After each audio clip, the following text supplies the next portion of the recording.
Assalomu alaykum. Men doktor Boboyev. Bugun sizlar bilan yelka plexda uning kelib chiqishining asosiy sabablari va qanday qilib dorisiz yo'l bilan davolash mumkin, shu haqida gaplashib o'tamiz. Yelka plexda bo'yindan chiqadigan yelka chigali nervlarning turli qismlarda qisilishi hisobiga bemorda bo'yin, yelka bo'g'imi, qo'llar sohasida og'riqlar, uvishlar, muzlashlar bo'lishi va hatto bemorni qo'lni ko'tara olmaslik holatigacha olib keladigan holatga aytiladi. Yelka chigali nervlari bo'yin umurtqalari sohasida yoki bo'lmasam narvonsimon mushaklar sohasida uchinchi holat, demak, kichik ko'krak mushagi bilan kurak o'siqchasi bor. O'sha o'rtasida joylashgan boylam bor. Shu boylam sohasida yoki yelka bo'g'imi sohasida qisilishi mumkin. Demak, bularning qisilish sabablari va qanday qilib davolash mumkin, shu haqida gaplashib o'tamiz. Birinchi navbatda yelka pleksiga uchragan bemorga birinchi navbatda og'izni ochgan holatda yelkasini, qo'lni ko'tarishni so'raysiz. Ya'ni mana quyidagi holatda. Agar bemor og'izni ochgan holatda qo'lni bemalol ko'tara olsa, demak, buning asosiy sababi chaynov mushaklari hamda ichki qanotsimon mushaklardagi og'riqli nuqtalar hisobiga bo'yindan chiqadigan nervning bo'yin sohasida, o'sha bo'yindan chiqadigan nervlarning bo'yin sohasida qisilishi hisobiga kelib chiqqan bo'ladi. Buni qanday davolaymiz? Buni davolash uchun aynan chaynov mushaklari va ichki qanotsimon mushaklardagi og'riqli nuqtani ketkazishimiz kerak bo'ladi. Chaynov mushaklari og'iz ichki bo'shlig'ida tishlab tugagan sohada joylashgan bo'ladi. Buning uchun ko'rsatkich barmoqni og'iz ichiga solamiz. Tishlab tugagan sohasiga barmoqni oladigan bo'lsak, shu sohada chuqurcha bo'ladi. Aynan shu chuqurcha sohasiga barmoqni kirgizib, jag'larni qattiq qisib turamiz.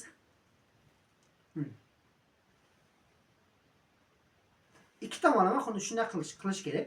Bunda bu juda og'riqli bo'ladi. Og'riq kamayguncha barmoqni ushlab turamiz. Endi chaynov mushakdagi og'riqni ketkazdik. Keyingi navbat ichki qanotsimon mushakdagi og'riqni ketkazish kerak bo'ladi.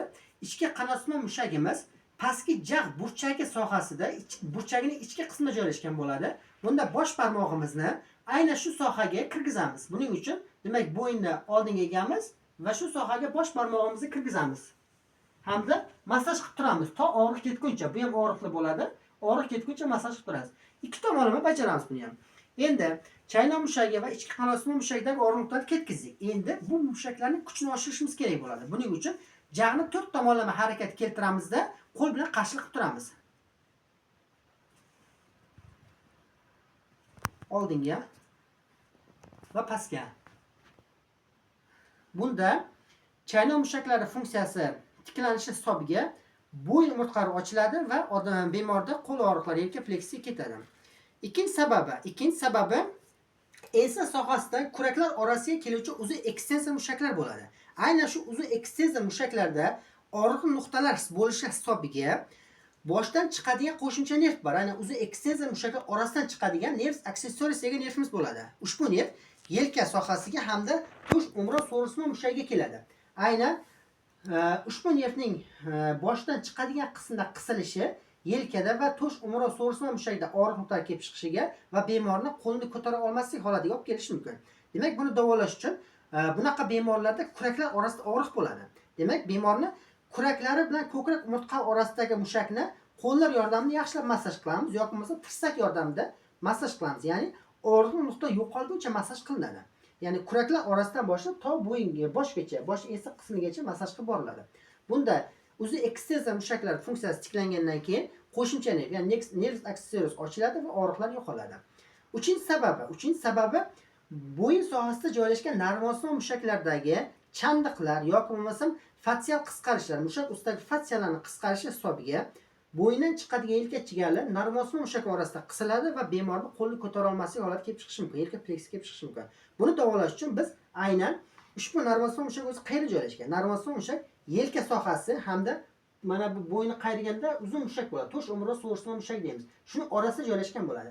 Aynan shu oradagi mushakni, demak, qo'limiz yordamida yaxshilab ko'ndalang va demak, uzunasiga va ko'ndalang holatda massaj qilib chiqamiz. Yaxshilab massaj qilib chiqamiz.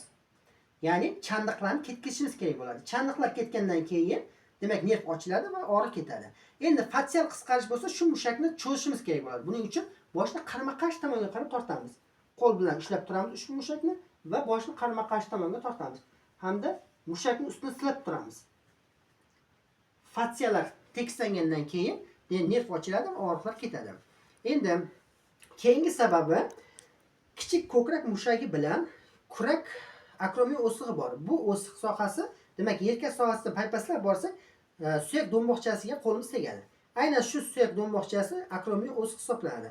Aynan shu akromiya o'sig'i bilan kichik ko'krak mushagi orasida boylam bo'ladi. Ushbu boylamdan o'tadigan sohada nerv qisilishi mumkin, natijada og'riq bo'lishi mumkin. Buni bilish uchun, demak, yelkani bir-biriga yaqinlashtiramiz. Demak, qo'limiz yordamida old tomondan va orqa tomondan yelkani ushlaymiz hamda bir-biriga yaqinlashtiramiz. Yaqinlashtirgan paytimizda yaxshilab qisib ushlab turamiz. Bemor qo'lni bemalol ko'tara olsa, demak, aynan nervimiz aynan shu boylam sohasida qisilgan bo'ladi. Demak, buni davolash uchun biz qo'limiz yordamida xuddi shunday ushbu boylamni bir-biriga yaqinlashtirib turishimiz kerak bo'ladi. Mana. Ya'ni buni 3 minut davomida bajarib turishimiz kerak bo'ladi. Har kuni 3 minut davomida ushlab turadigan bo'lsangiz, boylamning kuchi tiklanadi, orasida o'tadigan nerv ochiladi va yelka pleksisi ketadi. Xo'sh, keyingi sabab ileosekal klapan bo'ladi. Ya'ni biz o'tgan mavzuda aytib o'tdikki, ingichka va yo'g'on ichak o'rtasida klapan bo'ladi deb aytib o'tdik. Aynan shu klapanning ochilib qolishi yo'g'on ichakdagi axlatning ingichka ichakka o'tishiga, undan qonga so'rilib butun tanaga tarqalishiga olib keladi. Organizm uni zararlantirish uchun suyuqlik ishlaydi. Natijada bu suyuqlik hisobiga umurtqalar o'rtasidagi disklarda shish bo'ladi va natijada umurtqa sohasida qisilish bo'ladi, nervlar qisiladi va bemorda yelka pleksisi uchraydi. Bu aynan shundami yo yo'qmi bilish uchun yelka pleksisi bor bo'lgan bemorda ileosekal klapan topib olamiz birinchi navbatda. Ya'ni ileosekal klapan kindik va yonbosh suyagining o'ng yonbosh suyagining old o'siqchasi o'rtasida joylashgan bo'ladi. Aynan o'ng yonbosh suyagi o'siqchasi, old o'siqchasida sohasida barmoqlarni chuqur kirgizamiz va qorinni qarama-qarshi yelkaga qarab tortib turamiz mana. Qarama-qarshi yelkaga qarab tortib turibman. Old o'siqchasi sohasini tortib turasiz. 30 sekund davomida ushlab turasiz. Agar 30 sekunddan keyin bemorda qo'ldagi og'riqlar ketadigan bo'lsa, demak bu aynan shu klapan hisobiga kelib chiqqan bo'ladi. Buni davolash uchun biz eng avvalo shu sohani yaxshilab massaj qilamiz. Ya'ni bu juda og'riqli bo'ladi. Chuqur holatda massaj qilasiz va xuddi shu qorni shu sohani qarama-qarshi yelkaga qarab tortib turamiz.